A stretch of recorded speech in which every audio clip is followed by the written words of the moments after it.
Truth Brigade on AmericanFreedomRadio.com. We are speaking with Lane Lawless tonight.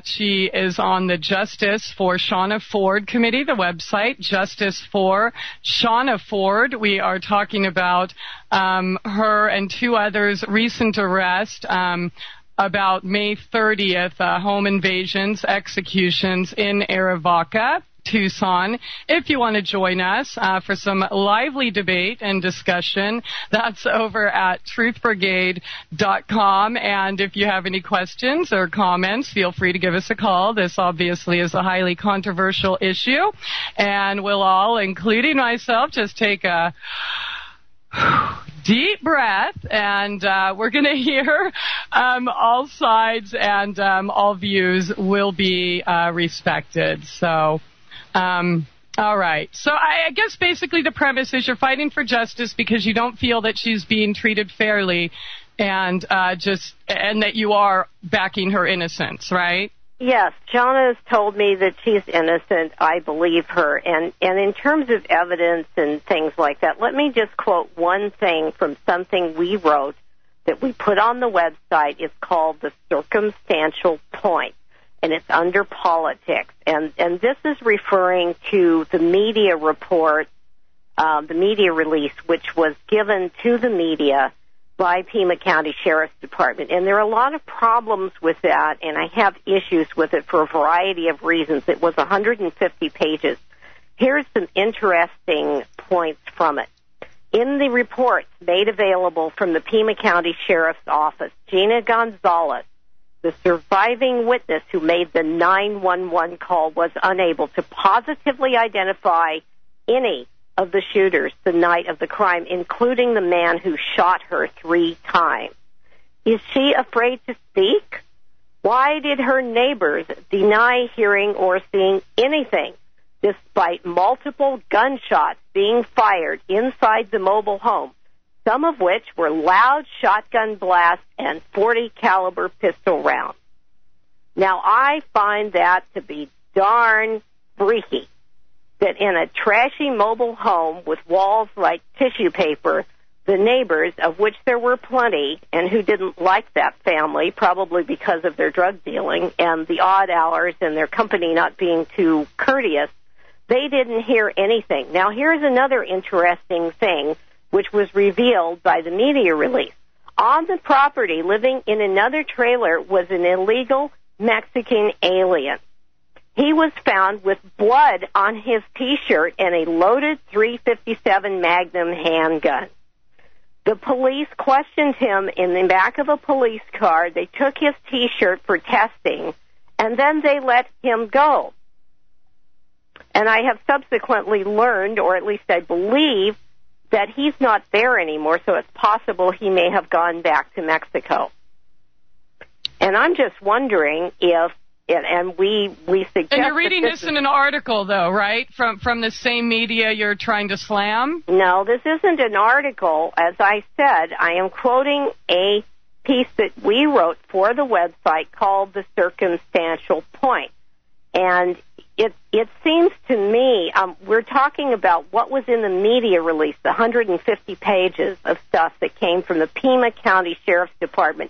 Now, we got different things out of it on the committee than this mainstream or the lamestream media got from it. We got very different stuff. Did you know that the victims were shot in the head, execution style? Now, that's the kind of thing the Zetas and the drug cartels do, and drug cartels don't give a darn about killing children. They will come and wipe out whole families because somebody has screwed them over. And I think that's what happened. Who runs the drug cartels? Pardon? Who runs the drug cartels? Well, are you suggesting that they're government operations? Of course.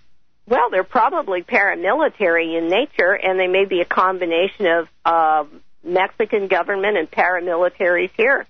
So if they're so dangerous, why would Shawna be hanging out at the border and making claims, and even on her own website, which incidentally we PDF'd before it was taken down, but why would she make these claims that she's going to go after these very same guys, and then all of a sudden they're dead.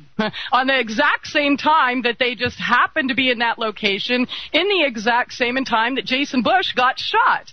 Now, I have to say about that, the original story was that they were walking down in a wash, okay, and the shooter supposedly was up at the top. Now, if this is true, I mean, it can't be true given the location of his wound. And so why would they lie about that situation?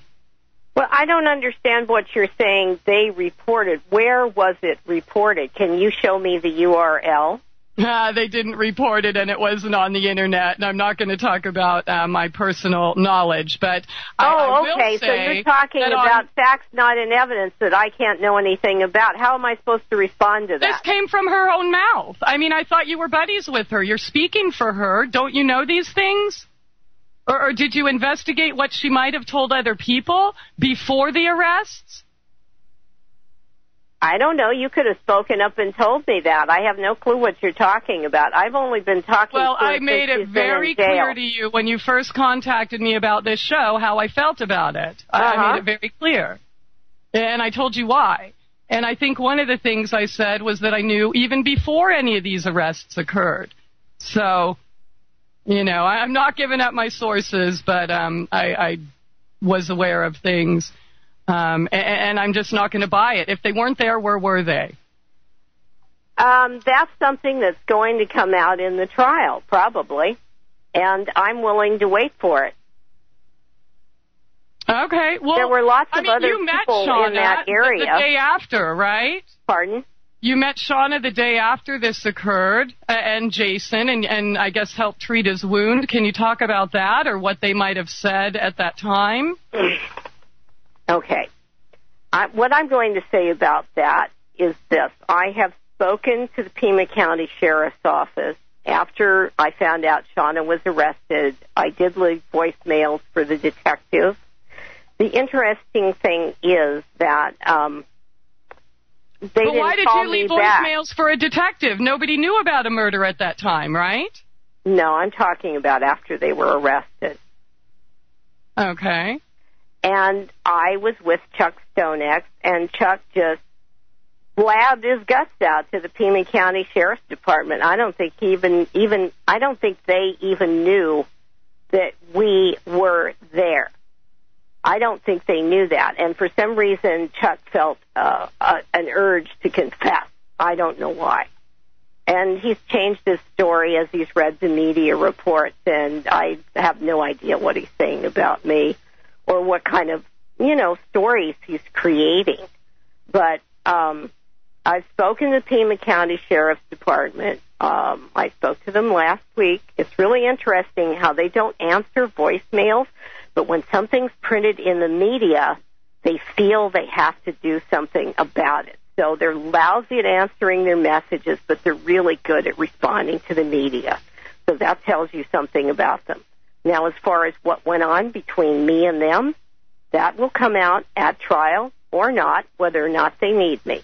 But I don't feel a need to confess or to discuss confidential information with anybody else on a radio program about that particular incident. All I can say is I saw that Jason Bush had a wound, and that's it. Did we discuss anything really interesting? No, we didn't. So then, but there had to be a story. How did she tell you she got shot or that he got shot that day? Well, again, that is stuff that needs to come up in trial. I'm not going to go into it. Okay, so then it's quite possible that you and I may have heard two different stories. I suppose it is theoretically possible. So then if you haven't heard what I've heard and I haven't heard what you've heard, which one of those stories is a lie? Maybe they're both. Oh, okay. But she's innocent, right? Case closed? Well, just because I saw a woman helping a man out who had a wound doesn't necessarily mean she was with him when he got that wound. I don't know where they were before that. I don't know where they went after that.